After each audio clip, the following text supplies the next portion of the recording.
Dans l'autre parcelle, de l'autre côté, on a préparé le sol avec un tamisage aussi au 15 août et on va essayer de planter les pommes de terre dans la parcelle comme ça, après peut-être broyage du couvert suivant comment ça va évoluer au printemps, et on va essayer de ne pas toucher à la structure du sol et essayer de planter comme ça pour éviter justement le transfert alors suite à la plantation des orages du mois de mai. Quelquefois on voit des gros dégâts de coulées de boue dans les journaux et ça ne nous fait pas plaisir, donc c'est pour ça qu'on travaille le sujet, et peut-être que par cette façon de faire là, on peut améliorer les choses, quoi.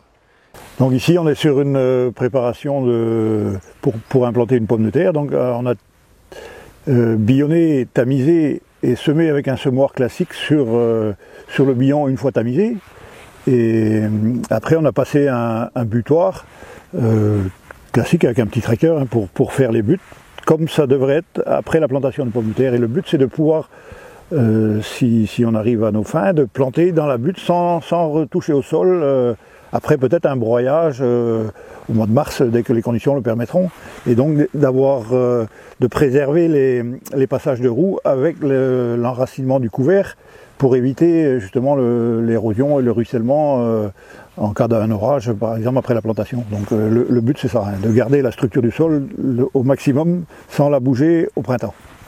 Et de pouvoir limiter aussi les travaux, ce serait un plus, quoi.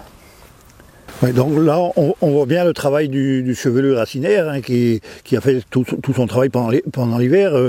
Ici il n'y a pas eu de coulée d'eau, pas d'érosion, donc il y a une bonne perméabilité certainement.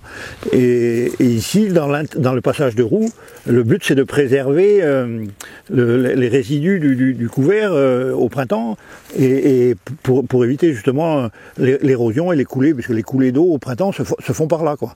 Et quand on regarde la structure du sol là, c'est magnifique, il n'y a pas de battance, il n'y a rien, et le couvert a fait son effet.